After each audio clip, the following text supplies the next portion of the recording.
DeAndre Sherman. Yes, sir. Okay. With Keller Williams. Keller Williams. Are you going to leave anytime soon? I plan to. Oh, so maybe I shouldn't say that. Philadelphia real estate agent. This way it'll be more evergreen. I hear that buzz. Are we live? You just got me over here just looking like, are we live? What's going on, people? How's everyone doing today? Our one viewer. Like and share this so we can have more than one viewer. That's my goal. I'm ready, Kev. We can just Hey, welcome back to the Ryan Got the Bread podcast, episode 17. It's been 3 years for the podcast, but we're only on episode 17. But we're going to change that. I have DeAndre Sherman here, Philly real estate agent and investor. I think we'll have a very good, relatable story for you guys today. And obviously, we'll probably complain about the real estate market as well. And let's get into it. Here, fade me out, Kev. Okay, you got it. Yeah. The sound effect's a little high. What's going on, man? How you doing? I've been good. How you been?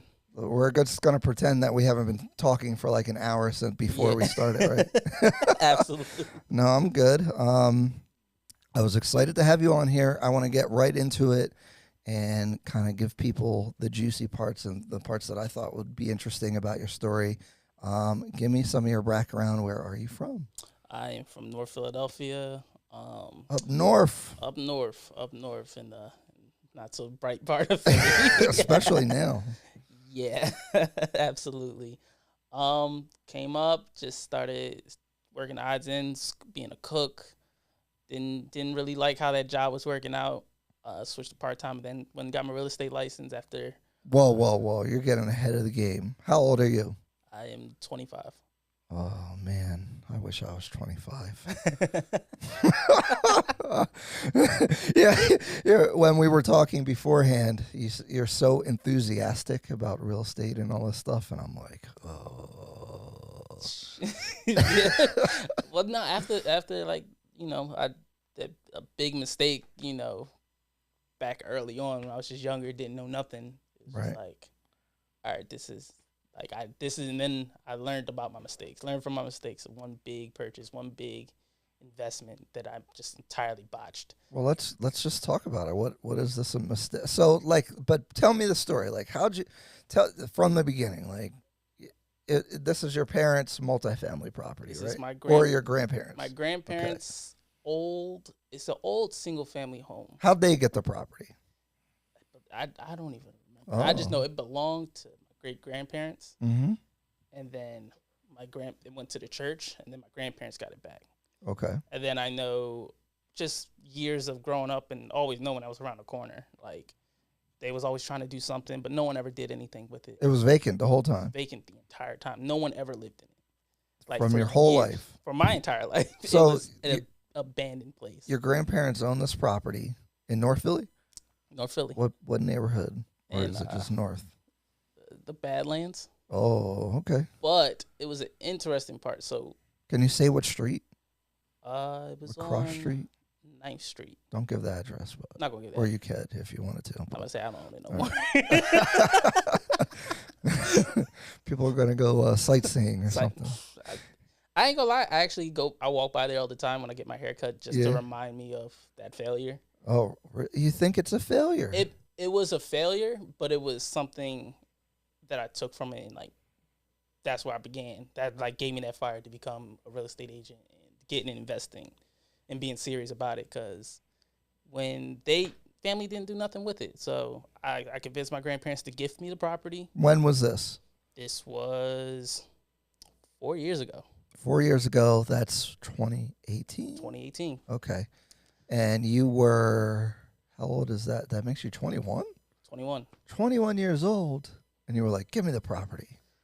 Because I'm like, if this is a house that we own, and I always hear, like at the time, I didn't know nothing about real estate. I just heard like, yeah, it's better to own it and fix it up and do something with it. And I'm meeting up with people. And then I started looking up zoning, and it was real quick, before, so what was, this is super interesting and important to me, is what made it click for you? What was there a moment where you were like, I want to do something with this property, I want to get into real estate? Like, what was it like that triggered that?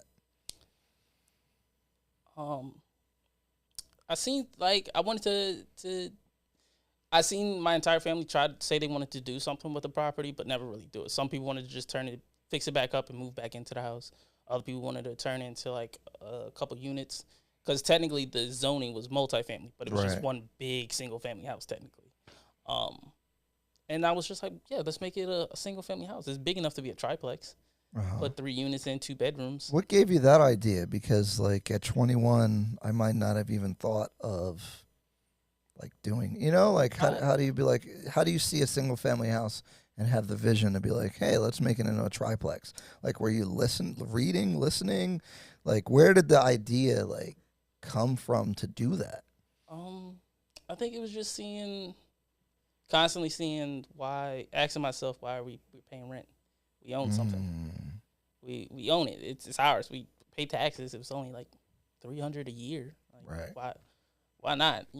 Give it a shot, and just see what's that looking like. Plus, I started doing math, because I don't know, something my teacher always says, just always think way bigger than things are. Just you always look at the big picture, but never like the little stuff. That's something I always told. And by a teacher? By a teacher. Like in school?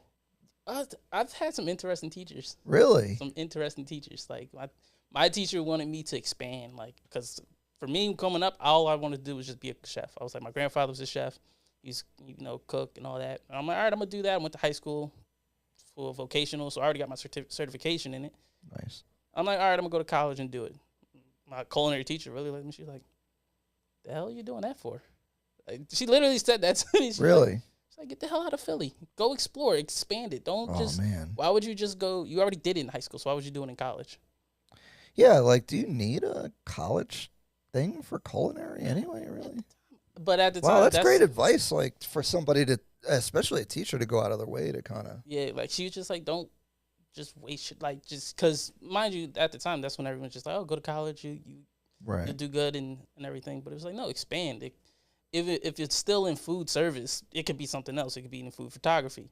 It could be what I went to college for, sports dietetics, and want to be a sports dietitian, and working with teams and stuff like that. Like, instead of just being a chef, and expand your mind to whatever you're doing. Doesn't matter what you're doing. Just like open up, branch out. If you like photography, you could do so much with photography, within things around the field, right? Like, there's a lot of different industries, and then that's how you kind of get into it. And just expand instead of just, I'm gonna take photos and whatnot, and that's it. Like, no, there's so much more. But that's how that went down. But me dealing with that property, I got the property. So how'd you convince them to? They gave you the property. You didn't have to pay. I showed them how serious I was, because I was just like, this is my plan. This is what we're going to do. Did you have it written down? Like, how'd you pitch it? I pitched it to, you guys can live rent free. Because in my mind, I was like, all right, if we can turn this into a triplex, I'm cool with the basement. Like, it's just me. I don't have kids. I don't have responsibilities like that. I'm cool with a small spot. Rent out one of the other units, probably like $13 at that time, probably $1,100-$1,200 for a 2-bedroom, and y'all can live rent free. And if I have to pay whatever the difference was, which would have been like maybe $2,000, it's like $700 a month, $700-$800 a month. Like, I could do that. You guys don't have to pay for them, but just your utilities. And that's something that we own. Like, and all right, if I move out, I rent the bottom one out. That's just money in our pocket. It's like we got money coming in. Right. Met with a couple of contractors. They gave me the scope of the work. It's like, it's gonna be a X amount. And me at the time, I'm looking like, whew. They told me for what they was trying to do, and I think they were trying to like overdo it. It was like $320,000, something like that. Whoa. Now, did the contractors take you seriously? You're a 21-year-old kid. I didn't tell them my age at the time. You think they thought you were older? A lot of people actually do think I'm older. Okay. Just because how tall I was. Right. Yeah. That's how big. It's like, all right, he just a big dude with a baby face. Like, Okay. that's it. Big dude with a baby face. That's it. But no, so they was, they Did you know what they were talking about when they were going? Like, you walked through the property, because contractors do really good at walking through the property and saying a whole bunch of stuff a whole bunch of construction lingo that. I did. Some tried that, but like, I always try to put myself in where either you gonna tell me so I understand it, or I'm just gonna control this thing. I'm gonna tell you what I'm trying to do, and you tell me if it's possible. Okay. Because I'll walk through and I'll say, hey, the basement, it's 11 foot. It's like, I want that to be a 2-bedroom, 1-bathroom. When I come into the front of this building, I want like go straight up to that unit, and then as soon as you walk in the hallway, it's like a left to this other unit. You had this whole vision? Had a whole vision planned out. Where did you come up with like the design? You just were like, I really just was on the internet, like just looking up floor plans and just looking at random stuff. I'm like, all right, this is possible. Not to mention hot apartments that I've been at with my mom and everything. Like, all right, this is doable. Like, they do this in here. If you do what's normal in the neighborhood, you're going to get normal neighborhood rates. Like, right. I didn't. But I had some people just like, nah, you shouldn't do that. That's a lot of money. That's Who, 300,000. the contractors or no. people around you? Contractors. 300,000. Oh yeah, we got this. We can do that, no problem. Yeah. Right. No, just certain people that was behind me, like, no, that's a lot of money. A lot of family members. Some family members. Were people hating that your grandparents trusted you to do this thing? To be honest, I'm not sure, but I try not to focus on it. I try not to. Because, I find that kind of affects a lot of people, especially in a family dynamic. Like, it's like, you got the family politics. And I feel like, your family, usually they have your best interests at heart, and they just might be more conservative, and they don't know anything about real estate, so they're just going to come up with, they're going to speak fear into your plans. They spoke a lot of fear. This is a lot of money. Like, how are you going to pay for that? I'm like, did that have you worried, or were you just like? It had me worried a little bit, but it was more so because my whole process was, you guys had this since I was young. Like, I remember I was 10, and I just wanted money to go to the mall, and I dug a hole out the back, because you needed access to the basement, and I did that job for a couple $100. Like, all right, mind you, now that I think about it, that was like a couple $1,000 worth of labor that they got for like $200. Oh shit! Because I'm moving bricks, pipes to get to this back door. But no, it's something I try not to. Now I don't focus on it, but I always seen that y'all had it. Like, y'all really could have did anything. Right. My hat was never in that arena when y'all was talking about what to do with the property. I came to do something to this property. Like, I came with this plan, like, and me making the calls, not just saying I'm gonna do it, but I'm gonna call, I'm gonna meet up, I'm schedule timing, put my name out, like, all right, I'll apply for this and whatnot.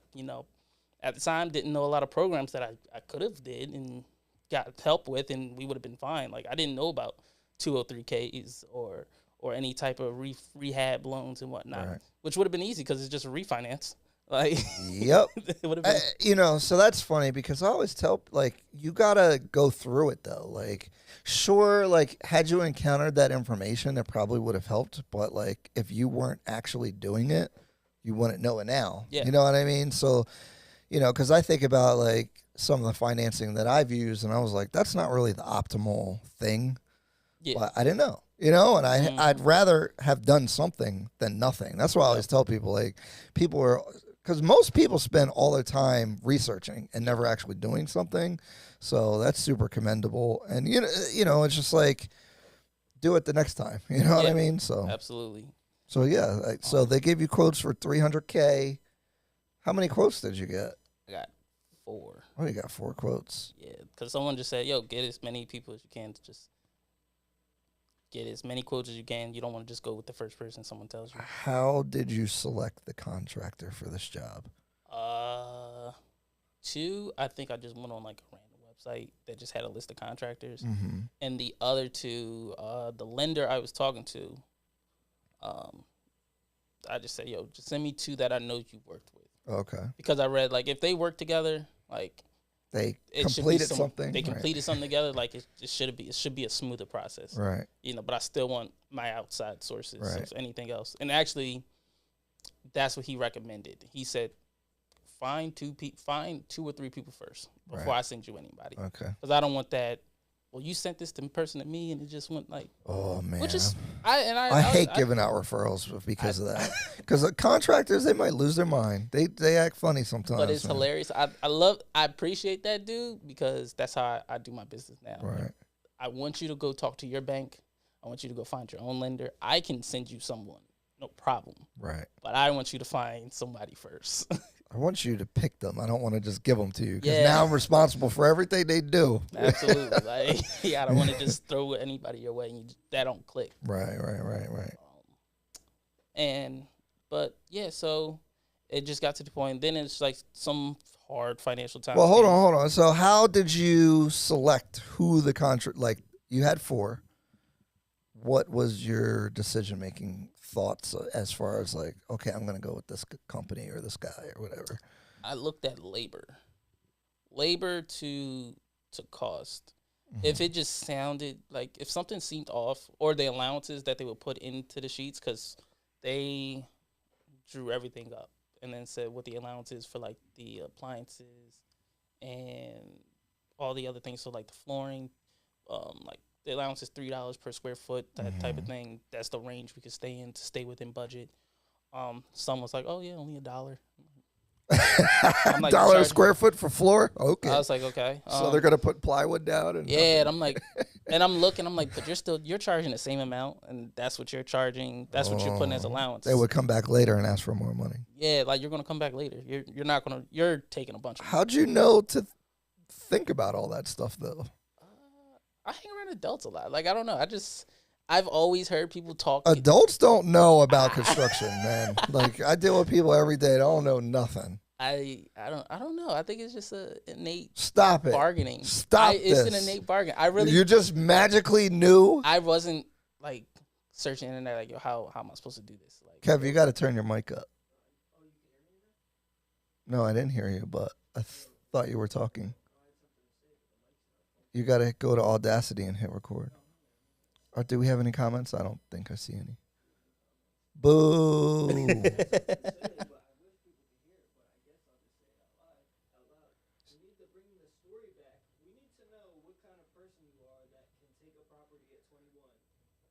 I'm doing that.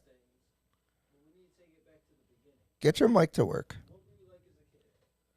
I'm gonna go there after. So Kevin was saying we want to know more about his background, which we'll get to. What I'm trying to do in these podcasts, though, right? Because a lot of times people think I'm not Joe Rogan, right? Like people know Joe Rogan, and the guests that he has like are people that people know, right? So they already have some background. I want to get into like the specific thing and then go backwards, right? Because then it'll give context to like, oh, like it'll make more sense. And plus people want to know about like the thing first and then after, then we'll go there. So that's kind of my philosophy on podcasting randomly. But yeah, get your mic working, Kevs, because our producer, Kevin.Fagan, my brother here, shout out to Hustle Sauce, the Hustle Sauce bottles are over there. Anyway, I don't want to interrupt too much. So where were we before our producer interrupted? You were doubting that I could think about. No, okay, yeah. I feel like you're not telling. Like, how would you know about these? Like, you're looking at this whole list of $300,000 that the contractor is giving you, and you're able to analyze what prices make sense as far as flooring and the bathrooms and all. Like, this information had to come from somewhere. It really didn't, but I'm not gonna act like I was just like a MacGyver of this. I need to get a blue hat because this sounds like some hat. There's no way. Like I looked at them all and I was just like, all right, this is what I think is best, because like just looking at allowance, looking at what are we really spending money on, and me thinking about what people care about. Like a lot of people don't care about the things they say they care about.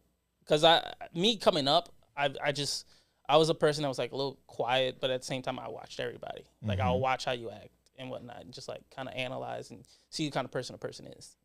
And I was like, as a renter, it's just like, all right, just a lot of people just need a space. Renters don't give a damn don't about care. nothing. They don't care about half that stuff. Clean is like the That's most it. important part. Clean and functional. That's all you need. You don't need Yep. nothing fancy.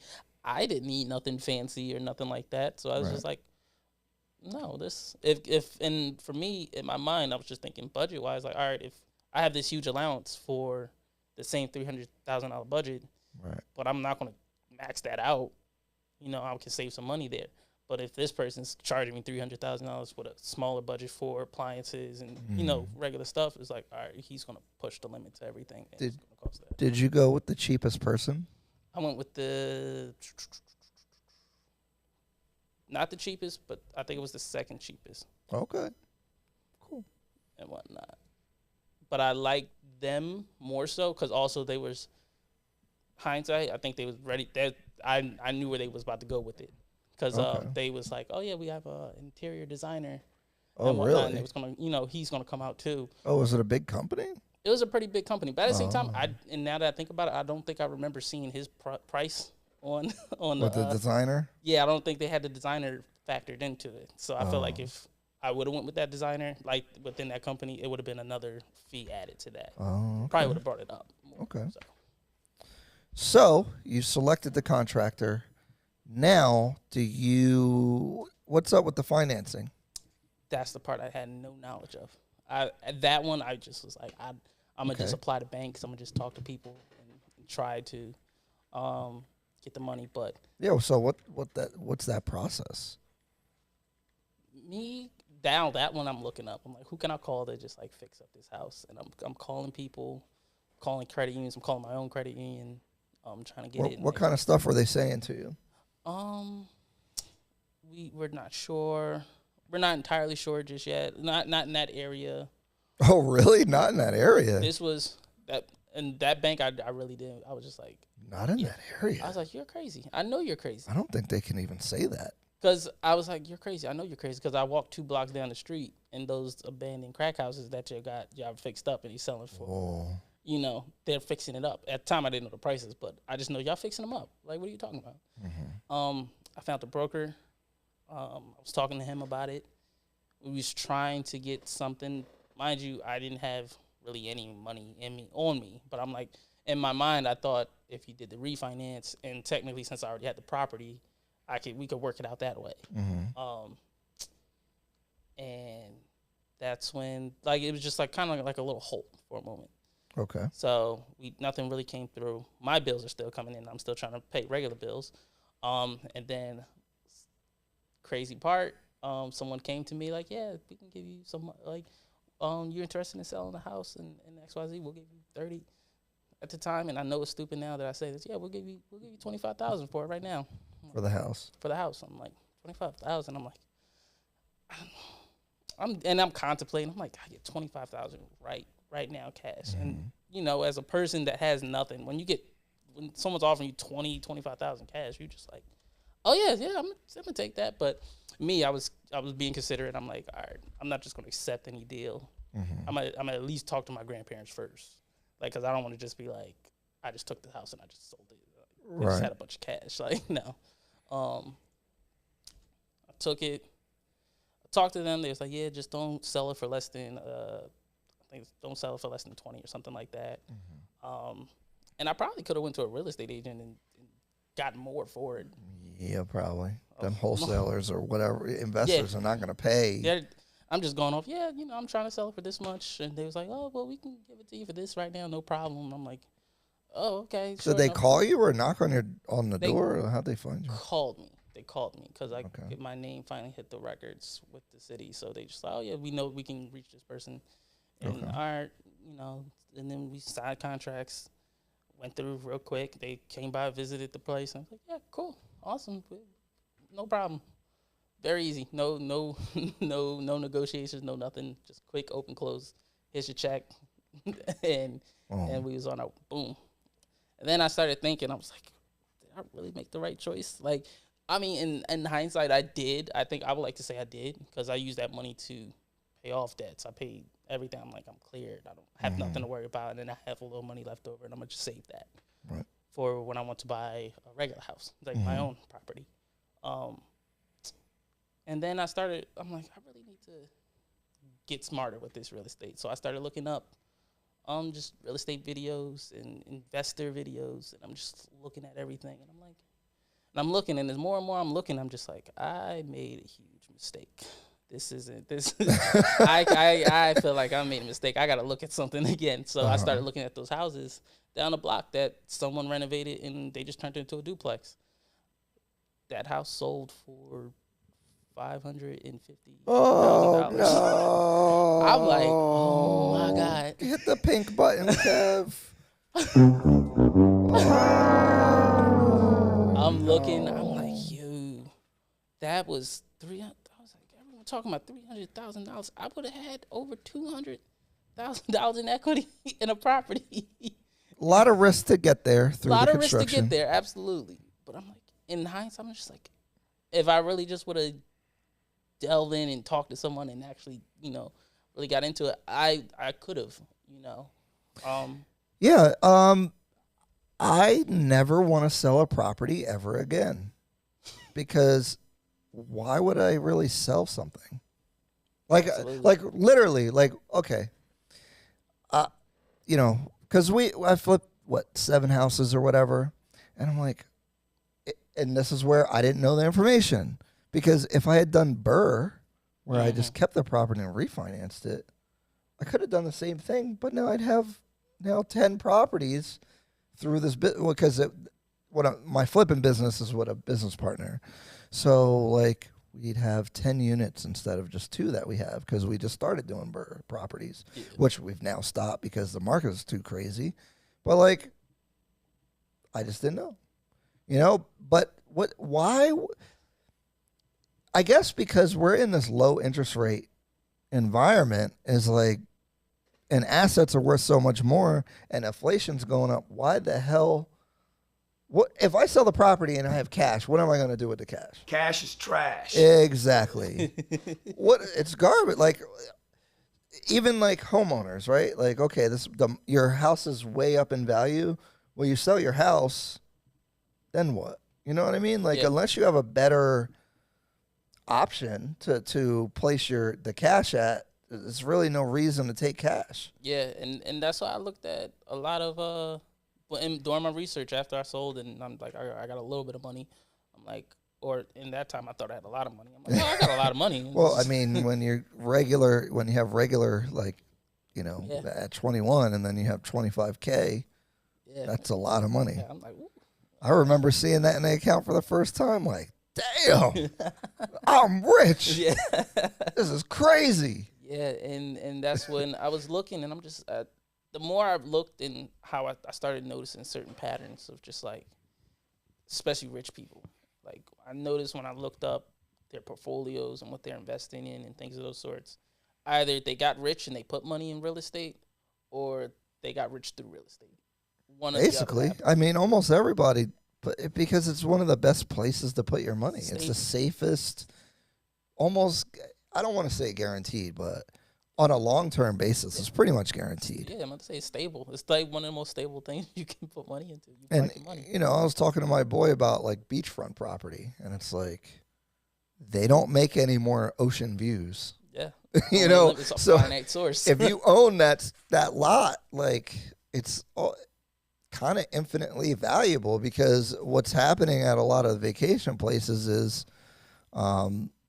a lot of money's coming in, and they're knocking down the old stuff and putting giant high rises that, $1 million projects.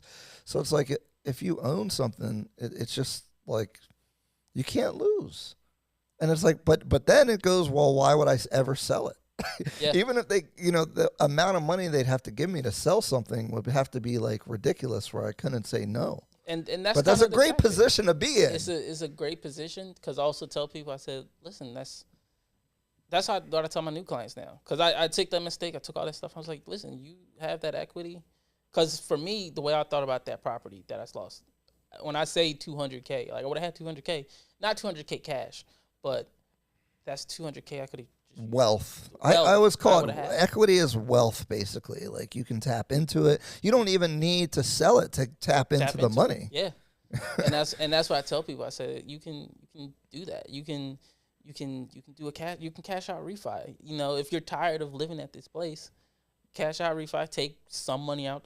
Don't over leverage yourself. Exactly. Don't go crazy. But take that money and then use that money to buy your new place. And I was like, and if you have a little extra, I was like, and even if you want to, all right, you took $5,000 out or something like that, you can use that money. That's not taxable income. Like, this is what happened, and that's the beginning of becoming wealthy, right? Like, that's the biggest divide is people who own assets, right? Because if you want to send your kids to college, if you want to send them on a trip, if you want to start a business, that's where you might want to, liquidate something, because I want to start a business so I can sell, or I could just take the equity out of the property through a cash out refinance. So like, you start having power to be able to do stuff, instead of having to work to generate the funds to be able to do it. It's just like, I have it when I need it, and that's.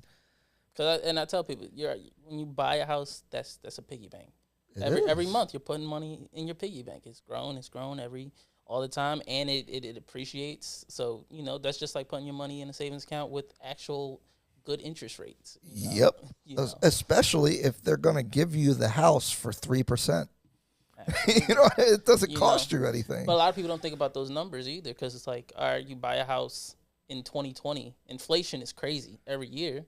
That loan is worth less and less every year that goes on beyond it. So the sooner you buy, the more debt you have, the more like beneficial inflation is to you, because that $100,000 loan, that $100,000 is worth less than it was before, and then you have your equity pay down after that. And appreciation. So what do you think about this? Because DJ Vlad and some Grant Cardone and some of these people, I don't know if you ever see, they say owning your single family home is a scam.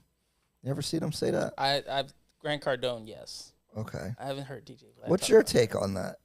I feel like there's no problem with single family homes though. And depends on what type of investor you're trying to be, because. Well, I think I gotta play the clip. Kev, can you pull up Grant Cardone saying on YouTube that your home is not a good investment? And it should play through if you have your volume up. Let's see if we can get that, because I really want to dive into this, right? Because I think there's such a big misconception about it, because these big investors, these guys are smart people, right? They know how to invest, and I think the reason why they're saying that it's not a good deal, right, is because in your house you lack some flexibility and you can't tap into the equity right away. That's not playing. I have a video, but change the speakers to the Roadcaster from the computer. But basically, if I'm a great investor, then yeah, maybe I want to start a business or do something where I can get a higher rate of return. But what I think that they're missing is, like, a regular person's not super sophisticated. They're not like playing the market all the time.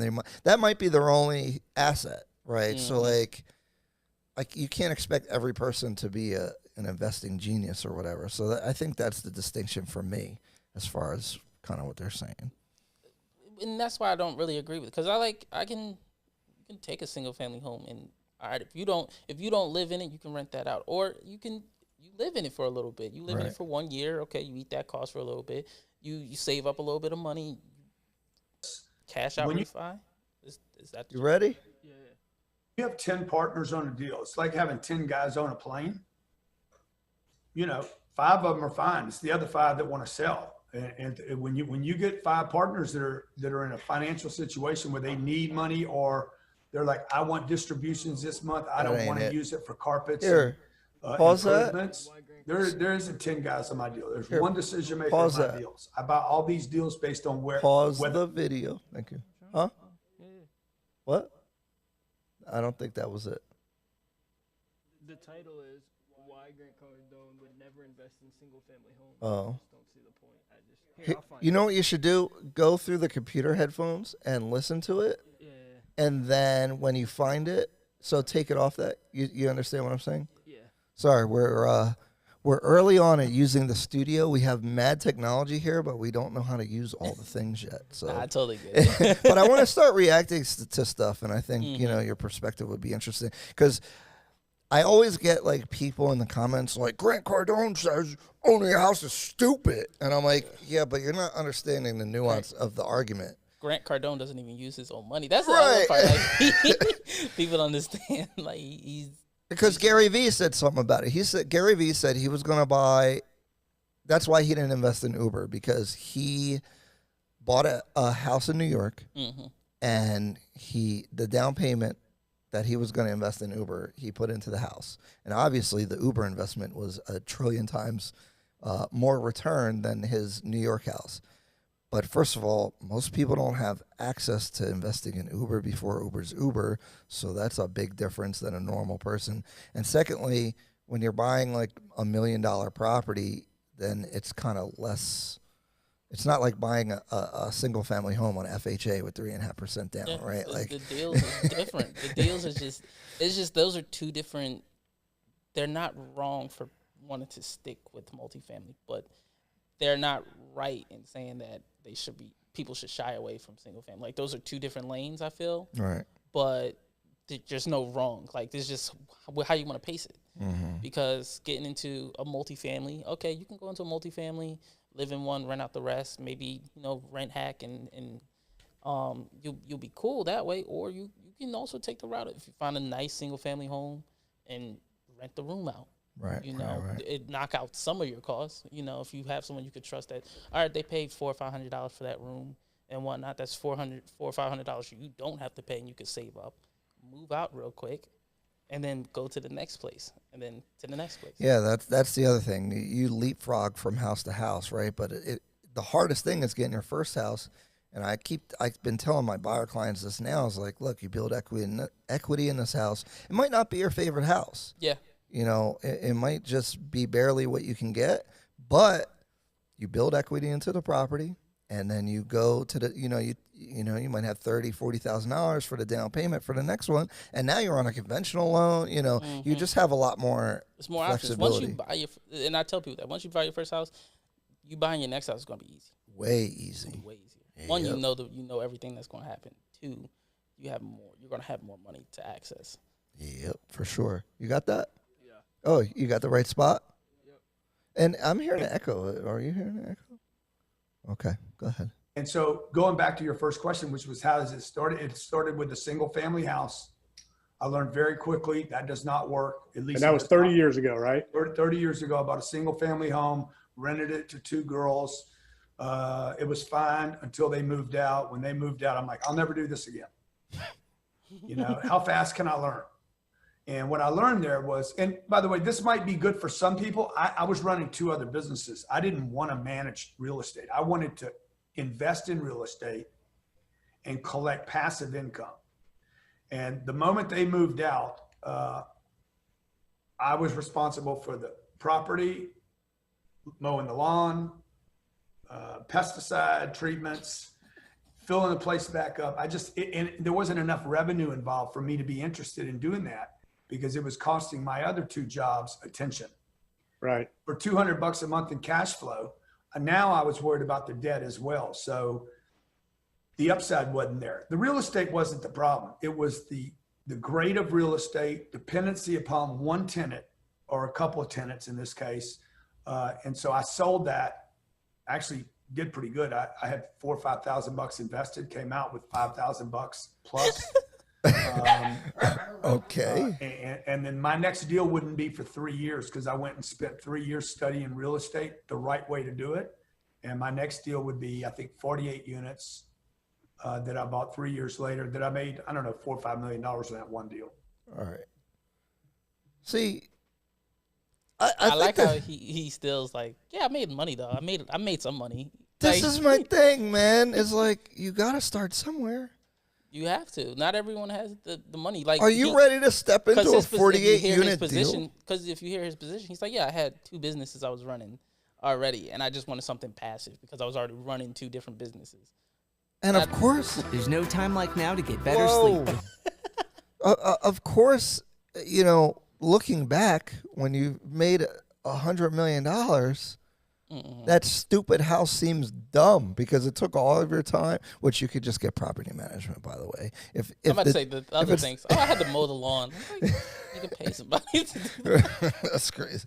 But I can see where he's coming from because obviously, and this is the kind of phase that I'm trying to go into is the bigger multifamilies. It's actually easier to get financing because they're not looking at all your personal stuff. It's asset-based lending. They're looking at the asset. Does it make money or not? Do you have the down payment? Boom. It's not a lot going on there. And obviously, having more units is kind of like insurance because, you're not going to have a bunch of vacancy at one time. There's a whole bunch of reasons why if you're doing it as a total business, is going to make more sense, I think. But I just think, I think it'd be hard to walk into a 48 unit property without knowing anything. I mean, maybe you could because you be intuitively knowing what to do, but I mean, but that's also why I say it's like 2 lanes. Because like given that, okay, multifamily is more than 4 units. So the big 10, 16 unit places, they just want to make sure it's cash flowing right. Does it make money and do you have the money? That's really all they're looking for. Single family is more, you just got to do research on the property because, okay, let's say I buy a single family house. I had a single family house. It was in Temple. oh, That house was in Temple. So right. that's a gold mine. Even if I kept it, I was trying to turn it into a multifamily. So for you guys who aren't familiar with the area, Temple University is in North Philly, and it's a college area, and they are buying everything. oh, they go crazy, man. The prices have gone up a lot. When I was a kid, that used to be like I looked at dangerous. I looked at what they're renting the house for too. Oh, your property? Yeah. What is it rent for? It's a they did it as a what? duplex. This property was at Temple? No, it was in Temple. That's why I was like, no. Wait, That's what's why, the cross street? I don't think you told me. Around Dolphin. Oh, It's no, right there. it's right there. It's right. It's Like right near Broad? You can walk to Broad. It's like 16, 18th Street? What's the street number? I was on 9th. Oh, okay, So it was on the other side. Other side. But they was building on the other man, side. And if so you look now, close. they got a lot out there.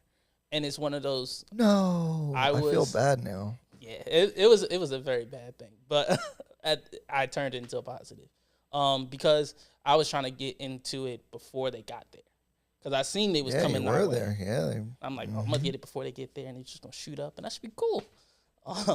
But yeah, nope, did what I did. But no, it's so if I kept that let's say I kept it as a single family house, you can put 4 or 5 students in there. Yeah, you could rent out the rooms. Rent A out lot the of people rooms. do that. A lot of people do that. That's where it would make sense. And I'm not have to worry about it because a lot of times they're using government money to pay for it. Right, yeah. So that's almost guaranteed money right there. Yeah, the students. They're going to tear your stuff up, but if you bulletproof it, it's not Yeah, too bad. I'm not going to put everything. There's Right. certain things you can put. They're just not. Yeah, you can't break certain things. Yep. So how did you turn this disaster into a good thing? Because now I feel really sad about it. I'm feeling a little sad. I started hanging out with more investor people. I started seeking people. How you out. find them? How do you find them? I see what the way I got into it was I seen a friend of mine's got into credit repair. They boy. started like their whole credit repair business. They scamming. No, I'm just no, they legit. No, I started hanging out with them. They brought me into a group of just like people that are investing and doing stuff in real estate and just different businesses and just talking to people. I was all right, cool. So I started hanging out with them, and just getting more wiser with everything. Then I was like, okay. And then it was just like life stuff, like my job as a cook. I was just like, oh God, I'm just tired of this. This isn't it. I can put 120 hours into a work It's a tough period. business, yeah.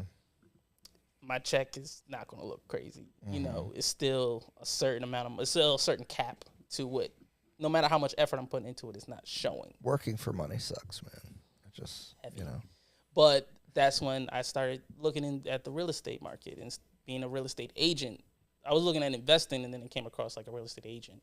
And That's how I started. I wasn't really thinking about being an agent until I bought a multifamily first, a 4-unit. And then I didn't know what a real estate agent even was. Yeah. Like, I knew what it was, but I didn't know what it really Yeah, was. it was.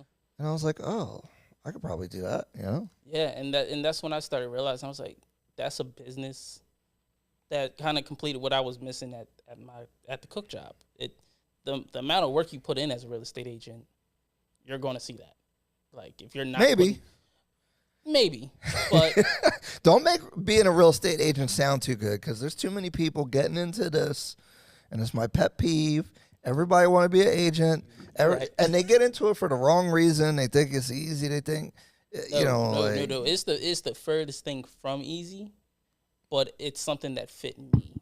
Right. That I felt like, okay, I can do this because I feel like this fits me better. Why? I can talk to people. I have no problem interacting with just random people on the streets, or just conversating with people, or just meeting strangers in buildings, apparently, to, go over quotes. So I have no issues with that. I can just talk, we can laugh, we can chop it up. And I was like, I was seeing what they made, but also the downsides. Before I make a move, I'm going to look at what are the downsides. Okay, if I don't make sales, what's going to happen? Because this is commission-based, 100% commission-based. This isn't a weekly. So when you started, were you still working the chef job? Yes. And was that hard to balance? Because Extremely hard. yeah, so But that that's part-time thing is tough. It is very tough, but that's where the money came in at, because I used that money to clear up majority of my debts. And that's when I didn't have a note. My bills were just minimal. I just kept everything minimal. I was like, I can't do nothing extreme for while I'm doing this. I didn't even have a car yet. That was the crazy part. Like, Right. it was mad. Like, I was taking like Ubers, buses to get to these showings. You was Ubering to the showings? I was going all over the place, and then I'm like trying to play it off with certain people, like, because I was strategic with it too. I wasn't just Ubering everywhere, because I was scheduled. If I'm with a client, I would schedule maybe 4 or 5 that day, so it's just like stretched. But I would try to keep it within like walking distance of like everything. No. So I'm like, all right, we're gonna check these houses out today. You made them walk. I didn't make them walk. They drove. I said, yeah. And you walked. I walked, but I would always like change it up. I'll be like, yeah, I'm gonna lock up. I'm gonna make sure everything's sick. Y'all go ahead. I'm gonna meet you at the next property. No. So I will go back into it. I will go back in, check everything, and then leave. They probably already gone. I'm like, all right, we'll walk to the next property real quick. Wow. I was Ubering, and then my Uncle Jay, I was talking to him, and helping one of his friends get a property. And my uncle's like, "How are you getting to these places?" I'm like, "I'm just my uncle. You don't even want to know." I was like, "You don't want to know." But the funniest thing is, I think I know you're talking about. He wasn't driving either. Nah. No. I think we did take an Uber one time together. We was just, all right, let's take an Uber to this showing. I mean, in the city, not everybody drives though. So Yeah, but it was just like for this kind of job, you need that flexibility to you need drive. that flexibility to meet people wherever. So how many deals did you do with no car? 3? Did 3 deals Did 3. with no car? I was shocked. I ain't gonna lie, I was very shocked. I was like, ooh, this is But, 1 or 2 deals should be able to pay for a car, huh? Yeah, but those at the time I wasn't focused on the car because I didn't have the license yet. I had my permit, but I didn't have my license. Oh, you real Philly bull. No license. Dang. I didn't have the license, and I'm just like, all right, I can drive. Like, I can drive. My people showed me already. Like, Right. It's fine. I'll get it whenever. Oh, this is a very Philly story right now. Very Philly. But my uncle found out. He's like, he was like, you got your permit? And I was like, yeah. He's like, all right, pull out your permit right now. Call that number. Schedule your driver's test right now. You're gonna schedule it like next week. When's your next day off? That's Jay. Jay did That's that. what Jay did. Shout out to Jay. Jay, that's what you're supposed to do. That's what you're supposed to do. He said schedule that next week.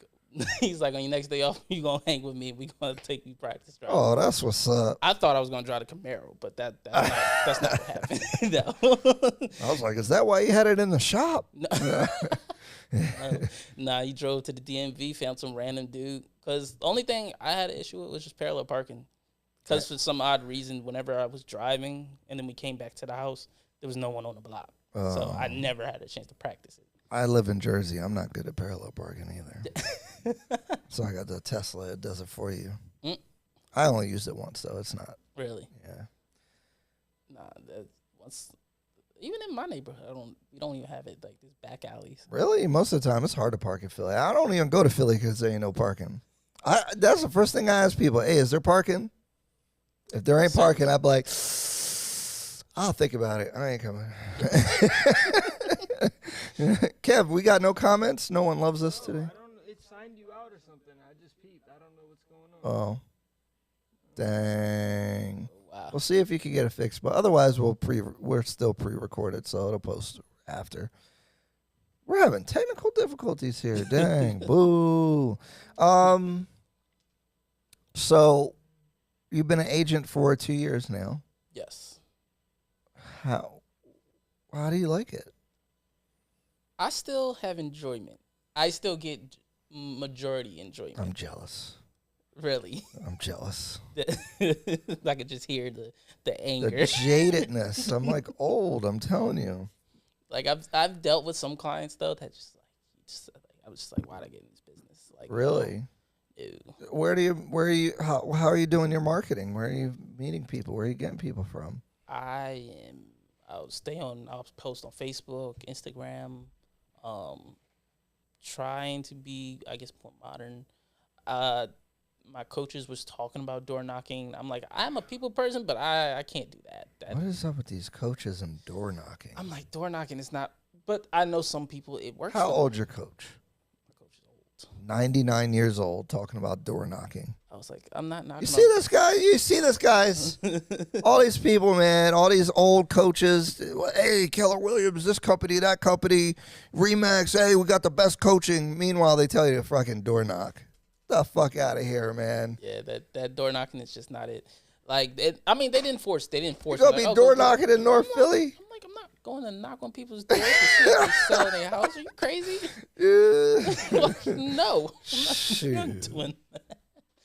I was like, you may get a mail, but even me, I started thinking like, I don't even look at the mail, like the random mails that come through. That's a waste of money, in my opinion. You know, I old get it people look at it. Old people look at it, and certain people, it works for certain people. I think if you have your face on it or like some kind of memorable representation, I think it can be helpful because they might, if you're doing other advertising, you know, because then they'll associate that with you after a while. But I mean, it costs a lot of money to do like a proper marketing campaign like that.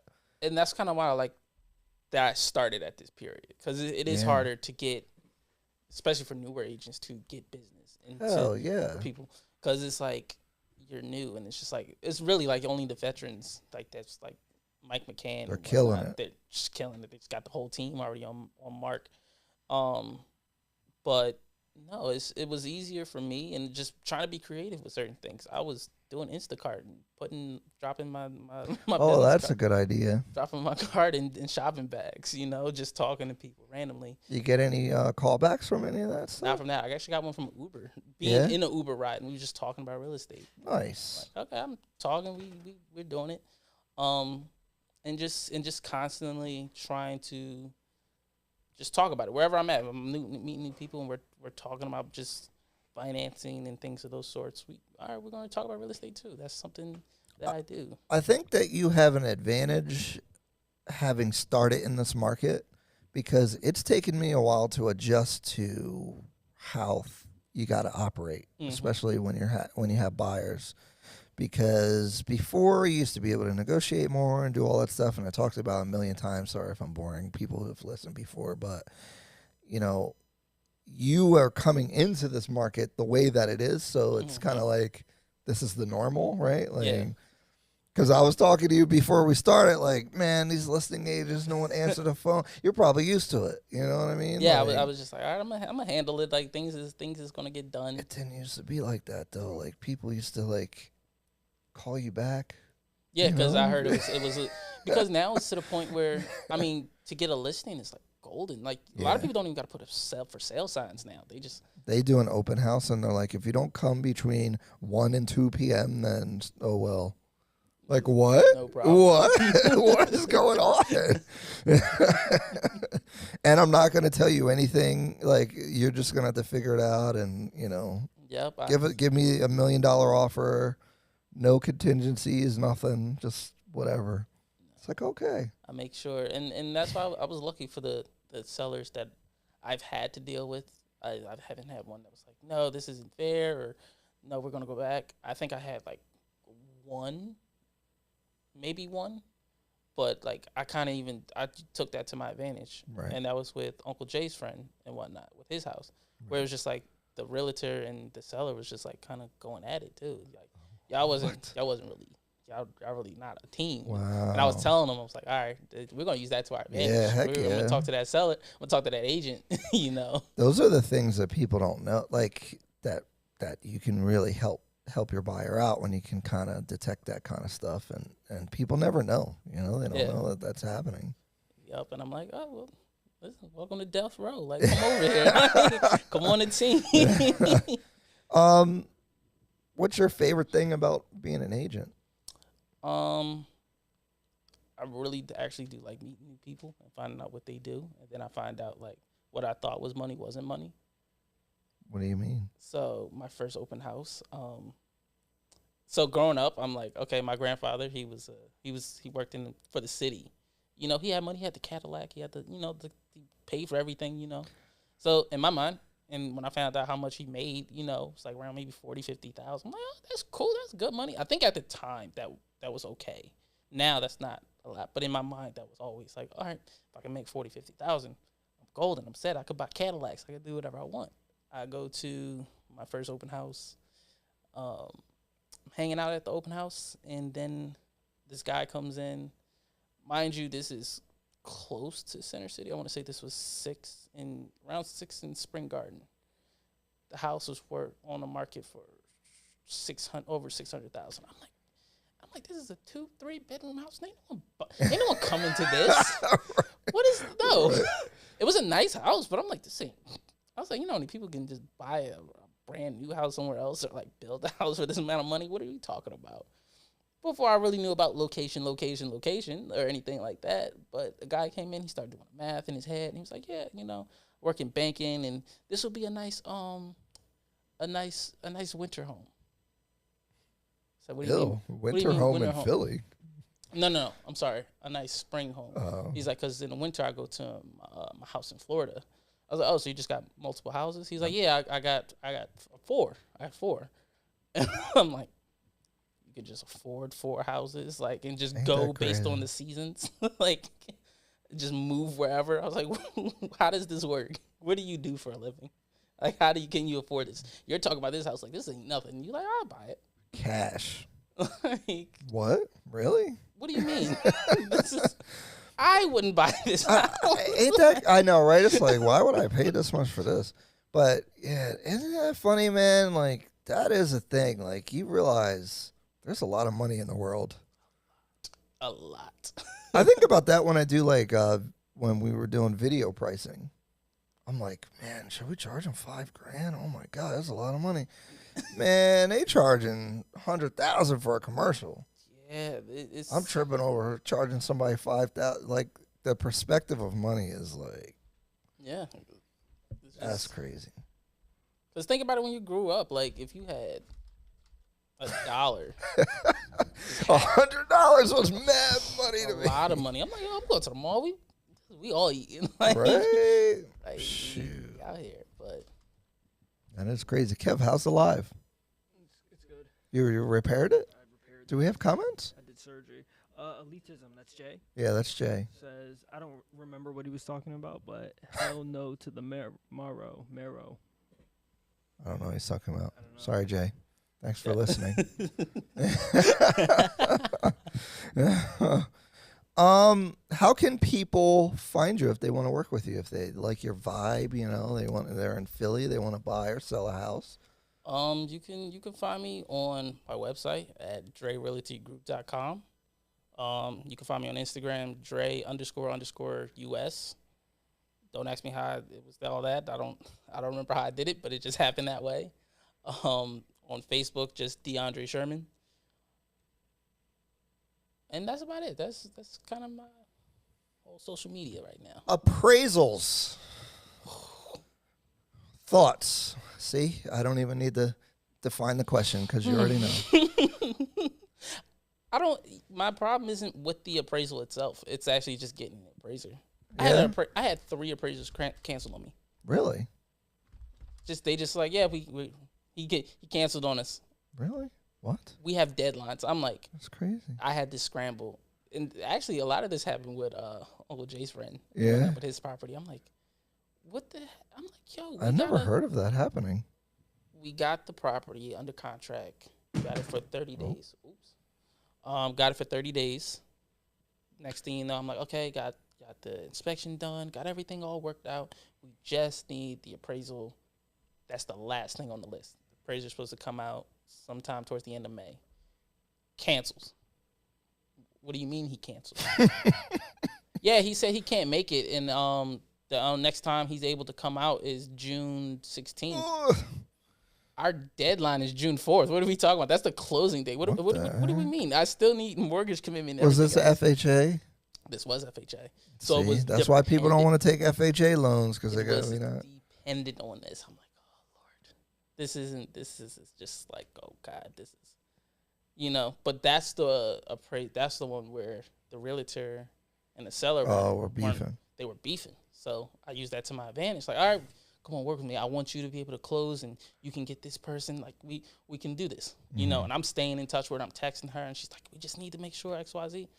And at one point, she did try to like back out the whole deal, and she's just like, I'm not getting no information about anything. I'm like, I'm waiting on information just as much as you are. I can't force nobody to appraise a house. Right. This is on a lender, the lender and who they're using.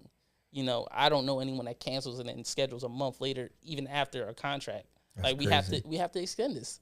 Either we extend this or you put this back on the market. The same thing could happen to you later. Yeah, and I'm like, you gotta have to put this back on the market, and you still gotta keep that number of days on the market. You're gonna lose all your steam. Are you seeing appraisals come in for the contract price a lot? Are you getting them short? Are you getting them high? I got it short one time. Out of how many? Recently? Out of 4. Out of 4. One out of 4. A lot of them are just going at the whatever the contractor. Contract Have you been price. like, I don't know if this is gonna appraise, and then it does? Yes, there was one that was like that. I was like, I'm not entirely sure. I was surprised it did come at the contract, and I was just like, whew, okay, this is one phone call I don't have to make. Because I noticed early in the pandemic, I shouldn't say that. I'm going to get shadow banned. Early on during this problem, this health emergency, appraisals were coming in short kind of more frequently as the prices were getting pushed up, as people were paying above list price. And it feels like now the appraisers are kind of hip that people really want to buy houses and they're willing to pay a lot more. So I've been feeling like, at least anecdotally and from talking to some other agents, that they seem to be coming in line more to the contract price, even if, we don't really see comps that support it per se, as long as it's not too crazy. Yeah. Does that make sense? If it's somewhat close. Yeah. They'll give it to you, right? Yeah. If it's, but like other ones, it was just like, when it came under, I wasn't mad. I was just, because when he showed it, I was like, these are all the same places I was looking at. Right. I can't find nothing else. Yeah. But what happened in that situation when the appraisal came short? Did they negotiate, or he came in way under, and I was like, ooh, this isn't good. Yeah, little under is not bad. I'll be like, hey, congratulations. We'll probably save some money for you. Yeah, because we'll renegotiate the price. It was but if it comes super low, the contract was one. No. Contract was 145. You're selling houses at 1 still? Where's a house for 1? There are a lot of them. There's houses in Philly with a 1 in front of it? Yes. You got to know where to look. You got to get with me, see? Yo, all you people looking to buy houses, Philly, apparently, I didn't know there was one. There's still certain spots, yeah. There's still, it's very niche, and you got to be quick. There may be a flaw with it, but those are usually kind of keep those for people that are like, that are true when they say, I'm looking for something I can just grab and I could fix it up a little bit. Okay. You know, and know when they mean when they say fix it up a little bit. Right, Some people don't know that. Yeah.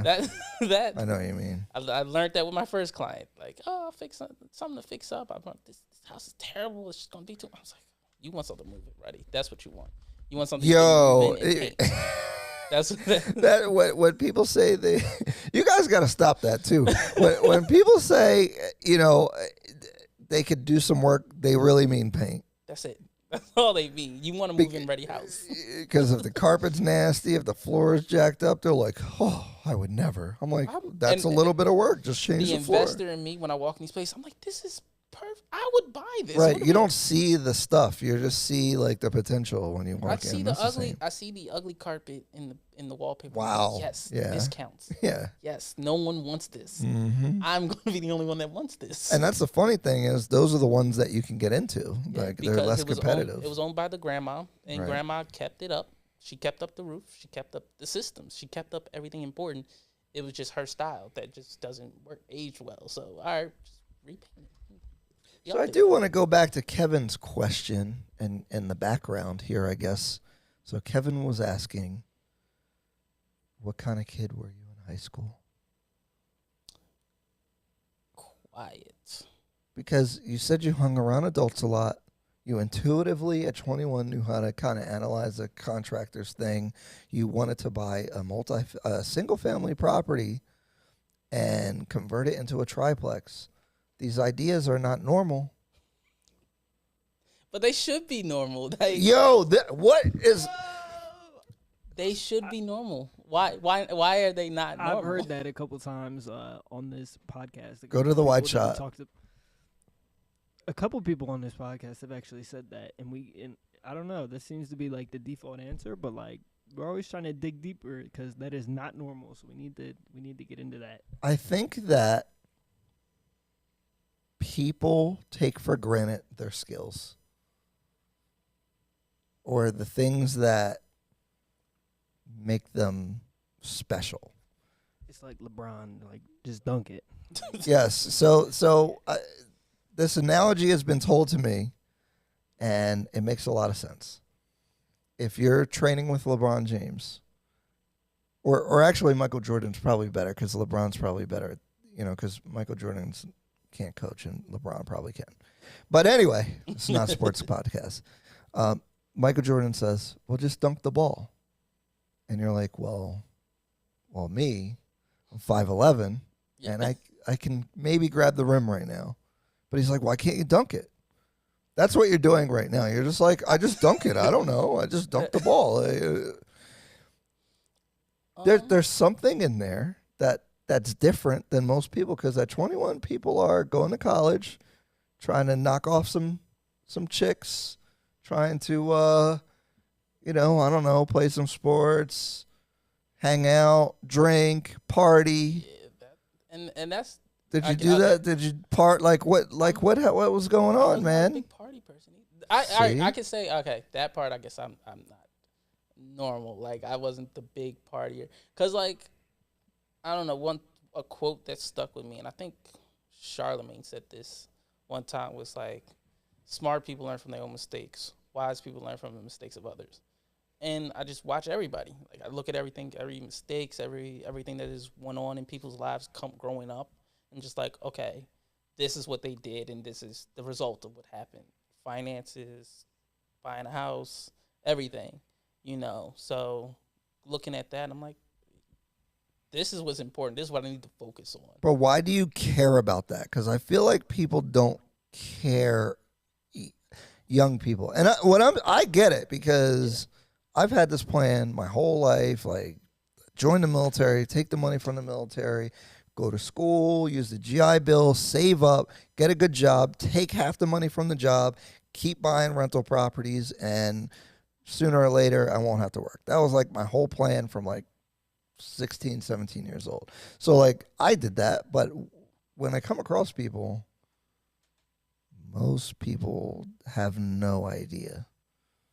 So I think it's also just their drive to do it. Because, like, I mean, as young... But were your parents talking to you about like business? Like what, No, I mean, your uncle Jay, because he's similar minded He that way. always Do you was- hang out with him a lot? Like, I didn't know. I actually I never hung out with him as much. But really? when we did talk, it was always he was at work, so I would see him, working at the sneaker store or doing wherever, like hustling, doing something.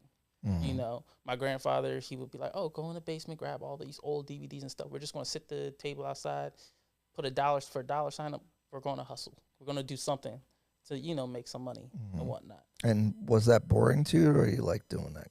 It was good to me because when I get the money, I'm Get a gonna go couple to bucks. get a couple bucks. I'm gonna go to the corner store or something like, I would have fun. And it was enjoyable because we would just sit there, me and him will chop it up and sell things. When I would hang with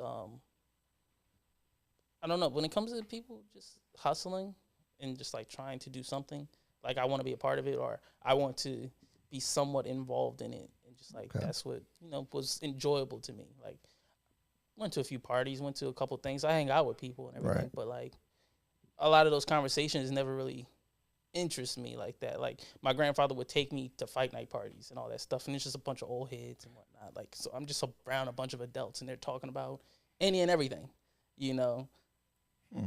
Okay, so I'm hanging out with them, and then I'm hanging out with my regular friends. It's like, I was with Becky and whatnot. And Joan was Becky. Yeah, It had to you know be what I'm saying? Becky. With Becky, I'm like, all right, and like, Yeah, one time I went, to a friend's party, and I was just sitting there, and everyone was talking, and I was looking at everybody, and I was like, I don't want to talk to any of these people, and whatever they're talking about is really not interesting. yeah, it's not interesting. And I'm not trying to be that guy, but I literally thought that, like, this is not my circle, Because I want to talk about real estate or business, or like I want to talk about higher level things, politics, whatever, like stuff that's mentally stimulating. I don't want to just talk about like Because some I want to gossip grow. stuff. I want to like, because we all looked up as a kid, like we all Googled, oh, how to make $1 million and whatnot. But who really was like, all right, I'm gonna look this up and I'm really gonna work towards that.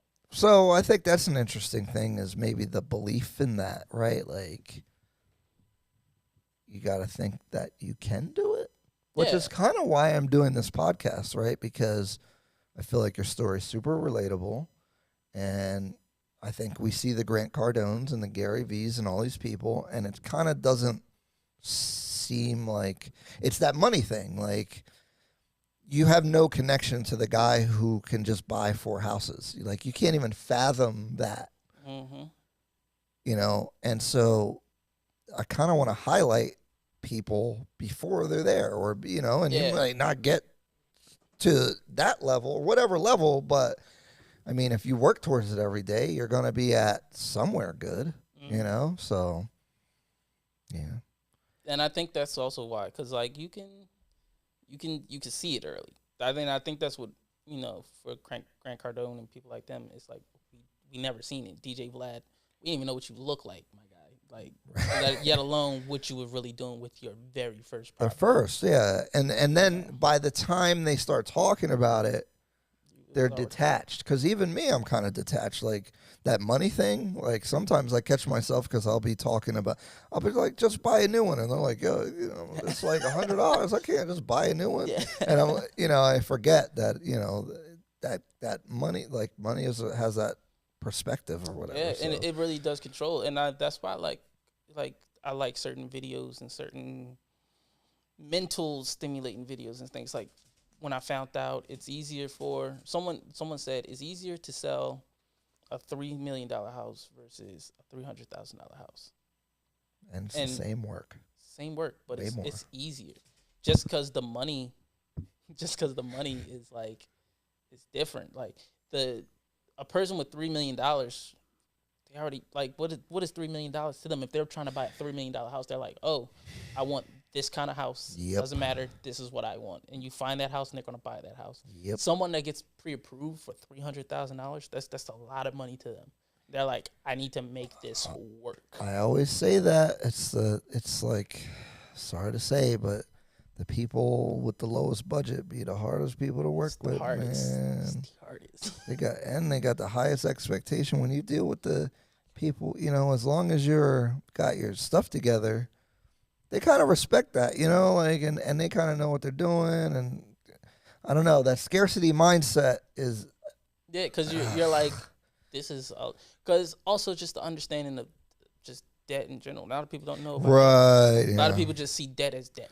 I hate when people are like, I'm taking out $200,000 of debt. I got to make sure this is the perfect idea. I'm like, oh, my goodness.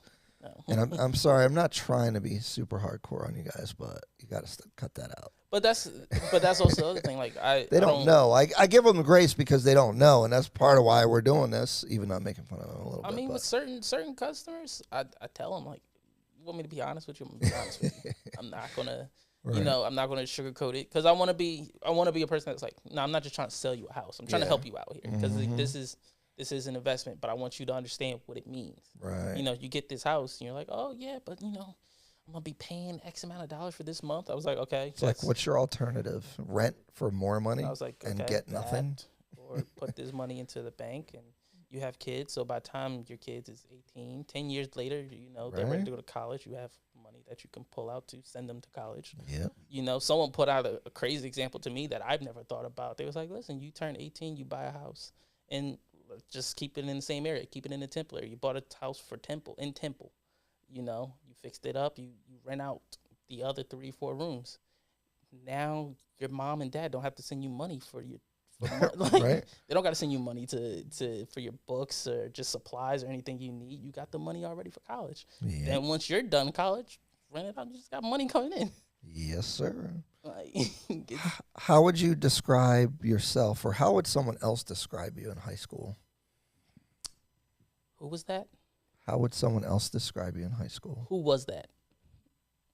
A lot of people. What was your reputation? I didn't really have a reputation. I sat at every table. Okay. I sat at every table. I'll talk to people and whatnot. I had some people I was really cool with, that I still talk to today. But like I don't know. My circles always stayed small. I never really was trying to be like, yo, everyone's gonna know my name. Everyone's just gonna know Dre. Like that's who. Nah, I don't like spotlights. Like I want to be like that rich person that people don't know is rich. Like that was always the goal. Like. And you went to college for sports? Sports dietetics. What is that? So being like a sports dietitian, nutritionist, just like setting up meal plans. Like if you look at LeBron and what he spends to keep his body in shape, like he has doctors, he has a whole separate team just to, all right, this is what you need to build that muscle and whatnot. You need this amount of nutrients and this is what you need to be eating. This is the food group you should be staying away from, things like that. I'm going to say, and that was something that you could put there. You can put in hospitals. And I was really interested in it because it was something they was like, okay. And they had a program where it was like, yeah, we'll put you in a internship with the college teams and stuff like that. So you would be working at the college teams. Nice. And whatnot. And as I grew in college and started talking to professors and stuff, and then I started realizing how much money college teams make, I was like, ooh, like I was like, when I found that, they said, yeah, what's the highest public paid position? I was like, what do you mean? Always the coaches, right? Ain't Football coaches, they make the most money I heard. Yep. I said, that's insane. Like more than a governor, more than a mayor. I was like, what do you think about college? Do you think it's a good deal? Did you take out student loans? Like, how'd you pay for college? I did take out student loans. Yikes. But I didn't stay fully in college. I did wind up dropping out to, family stuff started coming up. So I was like, all right, let me just start working and whatnot. Mm-hmm.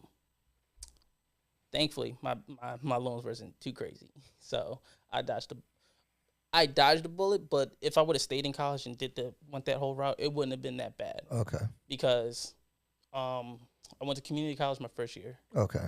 To see if I even like college, and I'm not going to pay thousands of dollars to take a math and an English course. I'm not doing that. Right. But I met some coaches there, some mentors, and they kind of they had this whole program called CME and whatnot. They were instrumental in changing my mindset and just like, yo, it's for certain things. This is like your lawyer. If your lawyer never went to college, are you really going to use that lawyer? Well, they like, can't anyway. They gotta pass the bar. Yeah. I'm about to say, but even if it wasn't, you like, yo, what kind of like learning did you did? Like, you just went to the public library and just picked up one book. Like, I'm going to jail. I know I'm going to jail. You know, a doctor, and you know, those are people. College has its place for certain things. You shouldn't. But also, a lot of people miss out what college is really for. College is for networking. Yep. That is one of the most important parts of college. A lot of people go, party, that's it. They're like, yeah, I got my major, and they never go for whatever their major was. But if you network and actually start talking to everyone, you could have either A, had a job at the same university, or B, they would have put you in contact with someone to get you a job in that field. It seems like you don't even need help in this field, but, you know, for a lot of young people, the networking is like such a generic term that everybody uses, but I'll tell you, you know, making friends and at least acquaintances and keeping in contact with, you know, people. What people don't realize is as you get older, everybody is progressing. So, you know, I'm at the age where like people are in charge of, like most of my peers are senior level people now. Mm-hmm. And so like, your network becomes real powerful because you can call them, you know, and, you know, it's like they're a police chief there, they're this, you know, like, and that, you know, you can really call in some favors or get some information or whatever. And if you don't invest the time to build relationships, especially in college, you know, so when people say networking, realize that it's like a lifelong value proposition. That's kind of what I call my circle, really. Like, those are the circles, and that's what my mentor said. They was like, you should have 3 circles. You know, those are your most important circles. You have to have those that are older than you, you know, that've done it, that you can learn from, you can take whatever. You should have those around your same age that has the same mindset, focus, and y'all help each other grow. And then you got those that are younger than you that you can help bring up, you know. And for my mistakes and everything that I go through, in my job as a cook, I was able to meet up with people, you know, some younger kids, because it was like a high school program that had a scholarship. I was able to talk to them about certain things, like, yo, what college are you going to? Why are you going to this college? Actually think about what you're going to be doing instead of, because I don't want you to waste your time going there. You know, I don't want you to spend $200,000 for a communication job, right? And then, you know, a communication major, and then you just go work at like the communication major. Oh my goodness, philosophy, psychology, communication. Something, but like if you're gonna do it, you know, if you're gonna do it, what's the plan? What's the plan after that? I really like that. I'm gonna steal that because also those circles like do different things for you, where you know you can learn from the people who've done it. You can kind of relate and kind of figure stuff out with with your peers. And the young people, you're giving back, but you're also like they keep you sharp. Yeah, you know they keep you up on certain things. You're like, all right, let me try this. Like, right. So that's a really good. I like that. That's cool. That's one of the things, and that's what I learned in college. Like, that's something I learned in community college. So it's like I can say it was worth it to go there. Right. You know, what can you take? That's a good way to look at it. That's a good way. Kev, what you got? You got any thoughts over there, producer? I went to community college for 2 years, and I was able to get my associates that I don't really plan on using, but I got it with no debt, so that was a good move for me. So I second you on that. You got any questions? Because I'm still trying to. I guess people don't know what. Go to the white shot when you're talking. I still don't know how to pull out why people are special and come to the ideas that they come to. I know. I feel like we didn't get what we needed out of like what sparked you to have that mentality. I think it's having nothing though. I think general when people grow up, in my you think case, you're just born this way? Well, I think it's when people. It's all situational. So it's, you know, your environment, that nurture versus nature type of thing. You can teach someone a bunch and whatnot, or they could just be in an environment where that's the end result, where it's just like, yeah, everyone's struggling. Everyone's, like, we wasn't poor, but we just made enough money to pay bills. Right. Is that the life you really want to live, or do you want to do something better? You talk, kids ask people this all the time. Oh, mom, what did you want to be? Did you, achieve your dreams? You ask questions, and you get those answers, and you do with it as you will. You've seen people grind and do whatever they had to do, work crazy hours to, make money to support their family. Just like, I want to make money to support my family, but do I want to do it 120 hours a week, 80 hours a week? How right? That was my big thing, is like, time is everything. Time is everything. So I get real deep into it, man. I'll make myself depressed. When I was sitting down working a job, I was like, yo, if I do this for the rest of my life, like, the majority of my time is spent here. Mm-hmm. And it's I'm dying. Yeah. Like, why do I want to die for them? I want to die for me. I think it's just like, you're like, what I just did over 100 hours on this pay period, and it's like, I got $1,000. For who? For what? Just But see, and this is what I tell Kevin, is like, if you have an objective or an end goal for why you're doing that, that's for yourself, then that can help. Yeah. And also in college, where the teacher's like, you think very big, because she was trying to get me to focus on certain smaller things, and I'm like, that's okay. I'm starting to notice my own weaknesses of certain things, and then focus on that. So it's like, okay, I always had this big idea, this big picture, start this whole conglomerate company and whatnot. I'm gonna do real estate. I'm gonna get into YouTube. I'm gonna get into podcasts. I'm gonna get into all these different niches and whatnot, and I'm gonna set myself up to where it's all running on autopilot.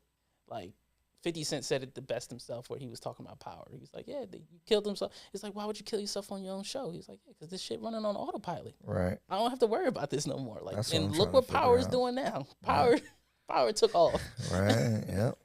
That's really interesting what you say about the teacher, because I feel like most people don't have that experience, especially like entrepreneurial type people. My experiences with sharing my goals with teachers and people that are kind of within the system is more so that they do the opposite. Like, if you have big dreams or big ideas, they kind of tell you, no. Like, no, you need to have steady income so you can get home or do this or do that and be safe. So I find that really interesting about your teacher, that particular teacher telling you to think big, because I've actually never heard of that, or I've never experienced that. But I think it's also more so to type of teacher in like the classes that they teach. So like, I probably wouldn't get that out of my math teacher, but out of sociology, where we're just talking about just how people think. Like, your entire job is how you have to look at how different people are thinking, right, and whatnot. So when I talk about this stuff, you can kind of see what I'm talking about, or you have a vague understanding. Because some people you can't just talk to. They'll just look at you like, like they just look at you, right. Others, there's, they'll be happy, but they don't understand it until they see it. Some people just need to see it until they can, that way they can do it. Everyone that's done something for the first time was crazy. Yeah. So, Kev, do we have comments? We got anything? Odie was in here for a minute. He said nice. Wow. Struggle streaming today. That's all right. You know my secret theory about this, and this might be a bit cocky, but like I'm not saying Elon Musk or whatever, but like, if I get to a certain level of success, or any of my guests or anybody who's been on here, I think to look back at this 10 years from now would be interesting. Like, where's your point of view? Where's your mindset? And so, like, part of this stuff is for me, but also is like, I don't know, I just think it might be valuable if I can actually make something of myself. Yeah. I mean, but it's also just that experience too. Like, this is my first time ever on a podcast set, podcast. The photo shoot, the time we met, the first time we met was at a photo shoot. Where my Uncle Jay called me. He said, hey, you want to be on a photo shoot? Came down. And the first thing you asked me is like, you ever been in a photo shoot? I was like, nope, not at all. You know, Right. you're gonna tell me what to do, but I'm gonna have fun doing it. And that was like my first ever photo shoot, and I was like, this is actually kind of fun. I see why some people really like doing this. Like, we was enjoying ourselves. Never used any of my photos, but you know. Trust me, I don't like looking at myself. I stay behind the camera. Oh well, not in this, but Yeah. I don't look at this after I post it. I let you guys do that. But you got having that experience and just like, okay, if we were to evolve or to grow, or if I was to, start a podcast of some other category, It's just cool like, to look back. I understand, certain dynamics. I understand, like, okay, this is kind of like how they got it. Man, this took a lot of trial and error to get to this point. It did, and that's one of the things where it's like you got someone younger, Right. that understands you. So like, okay, this is what you need. I didn't need, some people it's like, oh, for a podcast, I probably need to go to like a studio, like a big studio and whatnot, have a bunch and spend tons of money and like. Well, that's a ton of money. I bet it's a ton of money, but some people would probably spend more money. Oh, for sure. Oh, for They'd facts. be like, oh, we need 10 different studio lights, and they need to be the best. Yeah. The best lights. Like, no, you can there's certain things you can cut off. Like, you didn't need to. For sure. Take a little time. Like for me, I took the time to learn how to build computers and things of those sorts. Like, and just get into tech. Like, all right, this is something you can also save money on and do it that way instead of just paying money. Oh, I'm glad you stumbled into there. Jay says call line ? So I'm gonna give him the number. Yeah, you can give him the number. I don't know. Wait, if he send was it to going him directly. but I'm now volunteering him to call in. Send it to him directly if he wants to say something.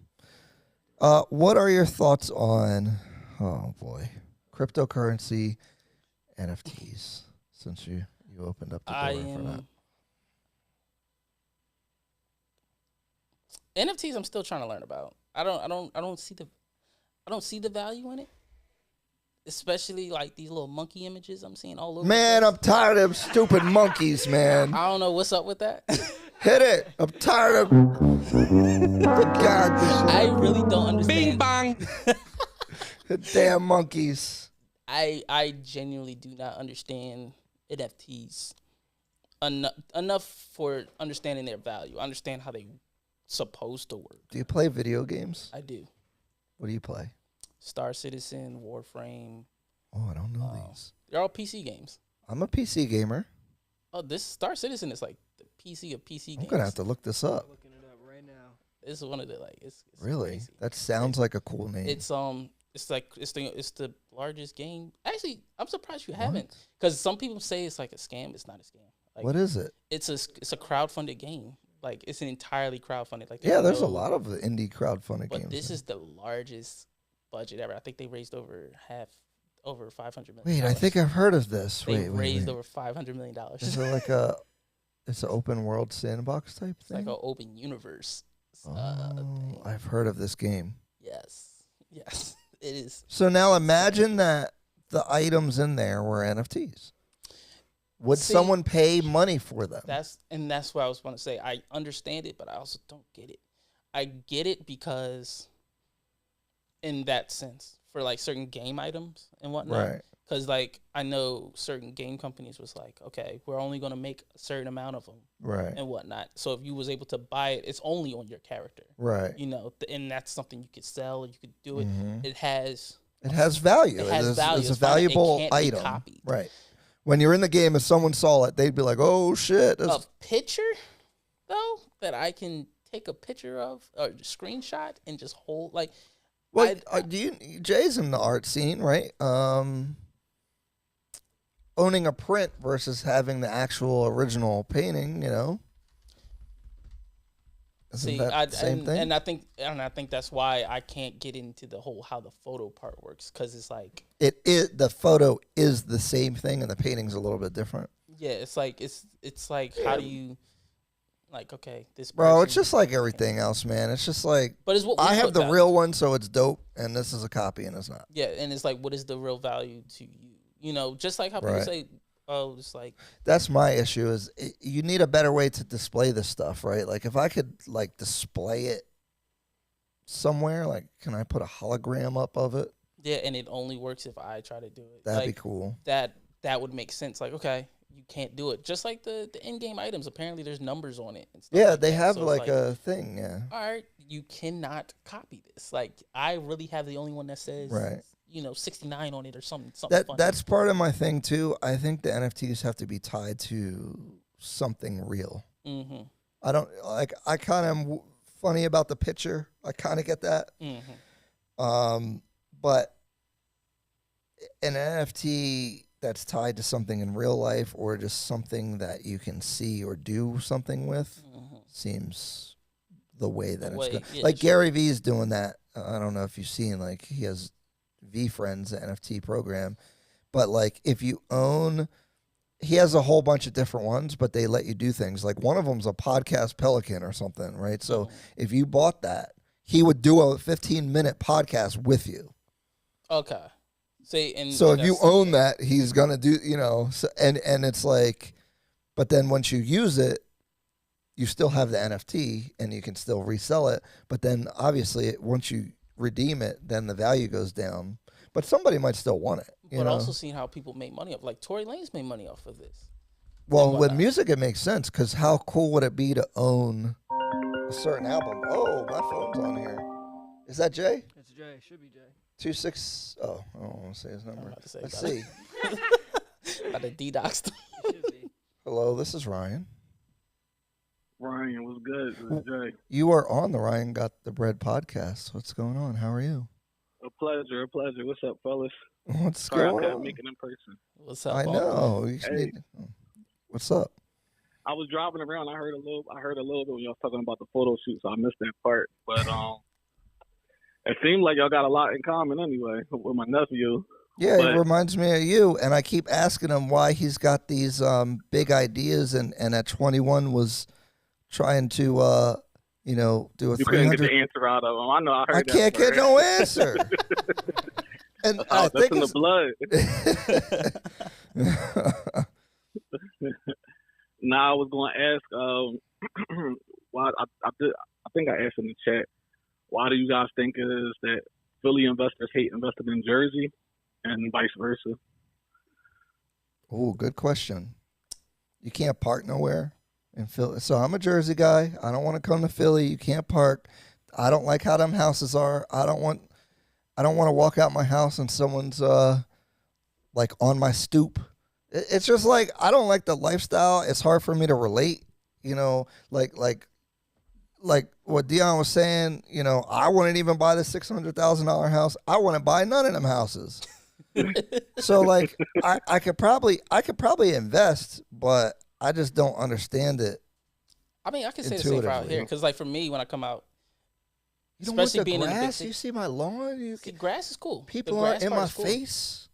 The dim, not that many street lights, not seeing anything. The forest, the whatever. Trees. I am not for that. That's funny. I know what I have in my city. I have raccoons, and maybe a couple rats. Squirrels. You guys got deers, bears, foxes, whatever comes out. Yeah, I think it's just a cultural thing, and I'm a big believer in you should invest where you know intuitively. Like, yes. I know what people are going to value about this neighborhood. I know the type of people that are moving, that want to buy here. I'm in their brain. If I'm doing something in Philly, I kind of don't know what the mentality is per se. But I could learn it. I could probably do pretty good, but it's all about staying in the norm of that neighborhood, because if you're investing, right? If I bought a house out here too. Yeah, you don't want to make it too different than everything else. Yeah, then it's just going to look weird. You're not really going to attract the majority of people, and then the appraiser's going to look at you like, no. My other thing years ago, though, with Philly was that I thought it was a little late to invest because Philly has had really aggressive, even for this market, it's been even more aggressive in the city. And I kind of was like, these prices are getting out of control, because I remember looking years and years ago and thinking, wow, this stuff is really up already. Like the stuff on like pretty much all down Girard, like everything's brand new there now. Oh, Fishtown. Fishtown, yeah. Fishtown. Listen, certain parts of Kensington are walkable. Kensington's coming up. Yeah, once they do the transportation center over there, which there's a big plan for them to basically like fix that situation by K&A. Once that happens, there's going to be a lot going on. But that's one of the last places you can get stuff for under like $30,000 now, right? Yep. Yeah, a lot of places. If you want to be real brave and you don't have a lot of money, you can do it. Because I started in Camden, New Jersey. That was our first flip property because it's cheaper. So if you're complaining about not being able to get into a property, you're going to have to go in these areas. Yes. Yeah. And Ryan, have you ever in your history heard about an agent without a car selling to a person without a car? That was, man, that was crazy. I need that clip. I know.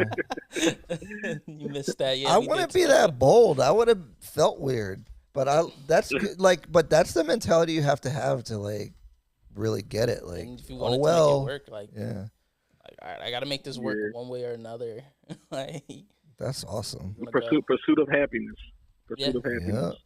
I forgot his name was the character name, but that's crazy. I feel like salute to my youngin. I feel like a lot of like really successful people have a story like that where they just like did something that was maybe perceived to be out of their league at the time. You know, like I always think of it's Jimmy Iovine, and he was like he never had produced or whatever, and then some famous people were like, hey, we need an engineer. And he just said he could engineer, even though like he only cleaned up in the studio or whatever. But he was watching and learning. And then it became like won some award, the song and the album. And then he was off to the races just because he said yes, even though, he had no experience or anything. So I that's a very common story because a lot of people talk themselves out of stuff. Yeah.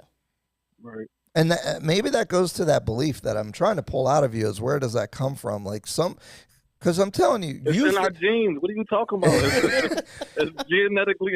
Maybe. You don't have to pull it. You said it earlier. Like, it's just an it fact. Like, you don't have to look anymore. It's an it fact. I don't think that gives you or your family credit or your environment credit for molding that, though. Watch your mouth. What?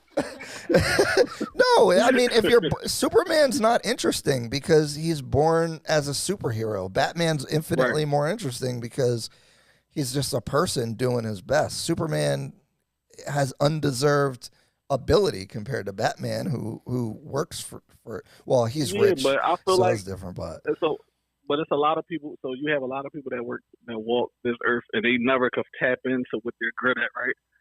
And then you have they're not people good that at do things. That, They're not good at things. This idea that everyone is special is not true. They're some people. I'm sorry to say, some people are just donkeys that need to dig ditches. Well, that sounds horrible.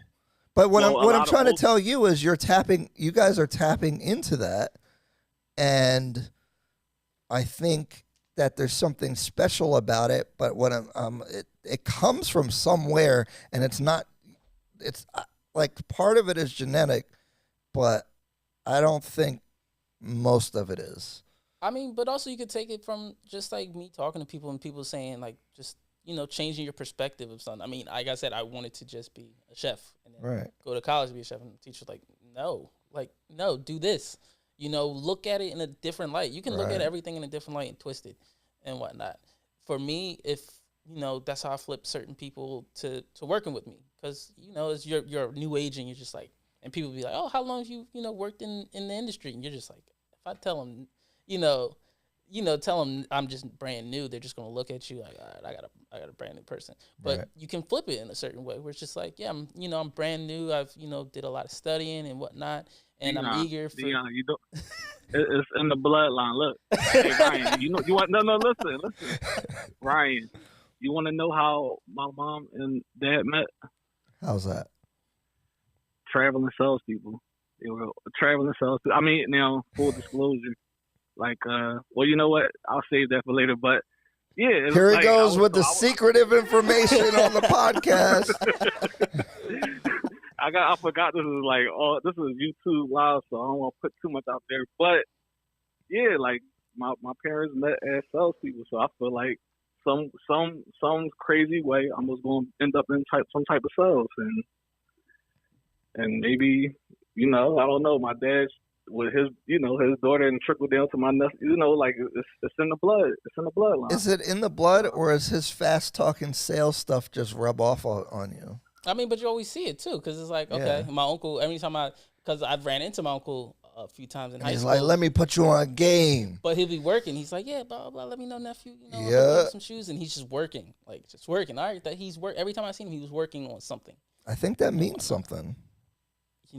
But it's just what you see. So it's like you see, like no one looks different once like a certain family, like, oh, we're for a family of doctors and whatnot. And this child grows up and whatnot. 9 times out of 10, they're going to try to be a doctor. Yeah, they're going to try at the very least. They're going to go for that because that's what they see. Let me make a little pitch for my other podcast, Talk to Me Nice. And I'm going to draw a line to these two things because that's why I'm actually interested. All right, fellas. All right. You added a lot, though. Thank you. That's Jay. Hey, shout out to Jay. No, but seriously, I'm interested in this relationships, parenting, all that kind of stuff. Because I think it affects people. Like, I think it has a big effect. And it don't have to be a family member. It could just be a mentor, your cousin, a teacher. They could put one thing in your brain that they said, and it clicks, and it can really change your trajectory of your life. Because you're like, wait, I could actually do this. And you actually go and try to do it. Because most people, they read the books. They listen to Grant Cardone. They listen to Gary Vee. They listen to motivation. They listen to Eric Thomas. And then they don't do anything. I think, but like I said, my family just at the very least attempts and tries it. So yeah, so it empowers you. It's like, oh, I could try stuff. I'm telling you, people don't think they can try stuff. They think that they have to go A, B, C, D, and you can't deviate. Because everyone looks at what everyone else does. Yeah. Because everyone's just like, a lot of times people just like, oh, you went to college and whatnot. And then and one of the things they said to me is like, yo, don't worry about when someone else is graduating. Just worry about when you're graduating. Right. That should be the only thing. Like, I can't focus on what another person is doing for their success. Whatever they're doing, kudos to them and applause to them. I'm happy for you. That don't work for me. I got to focus on what works for me and just run with that. If me doing real estate and talking to people works for me, of course it's not going to make sense to you because it's not for you. Right. So every time when people say, oh, you shouldn't do that, you're going to waste a lot of money, you're going to be putting money into it, and I'm like, okay, I knew that already, and I already have my own plan for it. Because a lot of people say that and they don't even hear, well, what's your plan? Right. That's what concerns me about all the self-help stuff on social media is like, you have to know yourself to know what works. So you can pull from this stuff. Like this information that's out there is incredible because everything is at your fingertips. But if you don't know yourself and how to like, okay, I'm like this, like I like to approach people. I like to do stuff like that. So this information I could probably do what that recommendation is. But like maybe the stuff that's on the opposite end of that, they're telling me to do isn't going to work for me. You know what I'm saying? So like, it's more important than ever when we're getting outside information to be able to filter it through our true identity and like what we like, what we don't like, our skill set, all that kind of stuff. I mean, and that's also another issue too, especially now. A lot of it is people just want instant gratification. They just want to get rich on crypto. Yeah, they don't know nothing about it. They want to get rich. I mean, even back to that, where it's just like, yeah, it's crypto. I understood a little bit more because it was like, okay, this is just a virtual version of the U.S. dollar.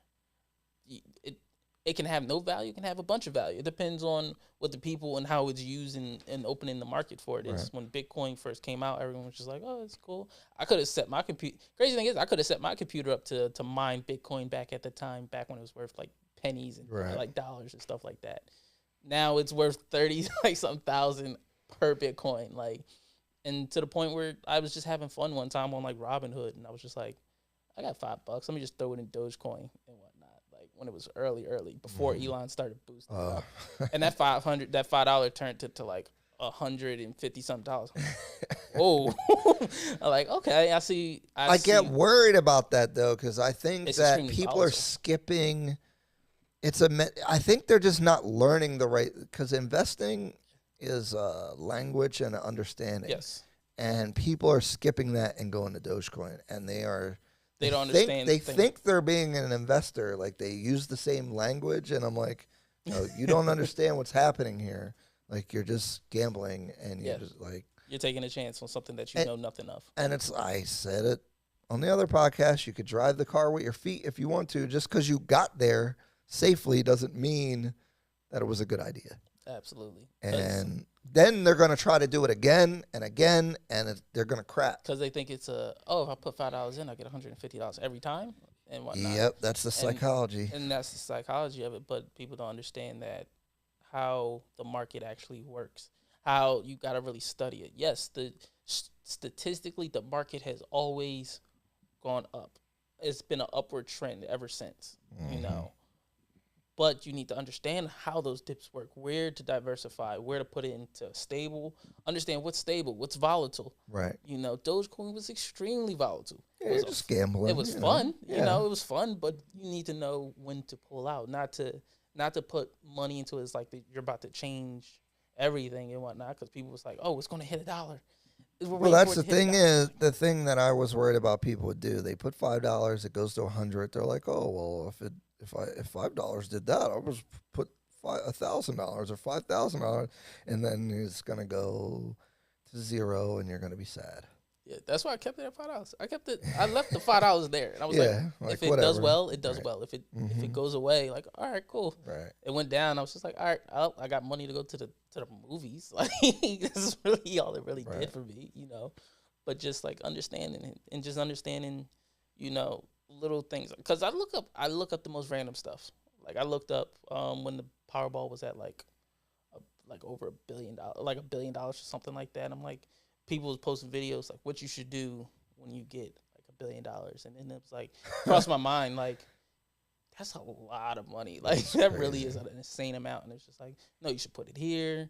You should start putting it in dividend stocks and like certain like that, and because it's not about, once you get a certain amount of money, it shouldn't be about making money anymore. Yeah, you just maintain the money and live off of it. Yeah, and living off of it. That's. Don't like, talk to me about $1 billion yet. Yeah, that's crazy. But do you have any words for the people? Any advice? Any things that you wanted to say? Anything like that? Anything you plan on pursuing, anything you plan on doing, just research it thoroughly. Talk to everyone. Hear every perspective, even the negative ones that can be constructive, and why is something not a good idea. Because I could say, oh, I want to be a photographer. Oh, why would you want to do that? That's a lot of money just for equipment, and you need to make sure like everything's right. You got to make sure you don't know every single thing about it, but it's something I can learn. You know. Right. So what is it that I'm missing? If you can tell me what I'm missing, maybe I can figure that out. Right. You know, that means you know something about photography that I may not have thought of just yet, that I can improve it. For me, in real estate, where it's just, oh, you got to put a lot of money in. Okay, everyone just said money. Like, oh, you're not going to make a lot of money. Okay, so you're just saying to save a lot of money and just wait to do it. Okay, I saved the money. I got my real estate license. I had some money in my reserves. I still was working a part-time job, you know, so I had money coming in still somewhat, and I didn't leave myself high and dry. And it's me now just building my name, building my entire clientele, and just getting to the flow of what works for me. Because there's so many ways to get clients in real estate. It's just figuring out. That's the best thing about it, you know, like you can make it work for your personality. Because I'm not door knocking, cold calling, doing any of that stuff. I literally just say what I think on the internet.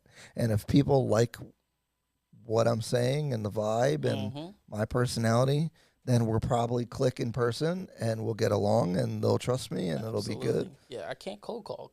Like, I feel so awkward. I'm like, I feel like the person that I hang up on. Like, oh, yeah. I get irritated, or sometimes I'll play jokes with them. I'll just feel like, like, yeah, we're here to call about your Nissan. I'm like, what Nissan? What are you talking about? My identity's been stolen. Like, I mess with them all the time. It is hilarious with them. But no, I was like, that doesn't work for me. Like, I can't just cold call somebody. I need to know that they want to buy a house or they want to sell a house. You know, if I'm going to find sellers, I want to focus. If I'm going to cold call, it will be like a FISBO or something like that. Because in my mind, yes, I know that they want to sell a house. They just don't want to sell it to an agent. So now there's just a different kind of conversation. Just why not? You know, just talk to me. Why not be that friendly person? And then it's like, once you can build rapport with them, now I'm with them. Now we're in there. But I couldn't just like knock on your door. Hey, you selling your house? You want to sell? Right. And they think, hey, how you doing? My name's Dre. I'm in the neighborhood. Like, I look like a creep. To me, it's just weird. I don't want to do that. I want it to be semi-natural and whatnot as possible and whatnot. Like, I have to reach out to certain people, but I don't want it to be like me trying to force something and whatnot, because then it just doesn't work. I feel you. Got to know yourself. Hey. All right, guys. Well, that's the Ryan Got the Bread podcast. DeAndre Sherman. It's been a pleasure. See ya. Deuces. Woo. Press all the buttons, Kev. What's up? Okay, I'm a jerk. I forgot to record.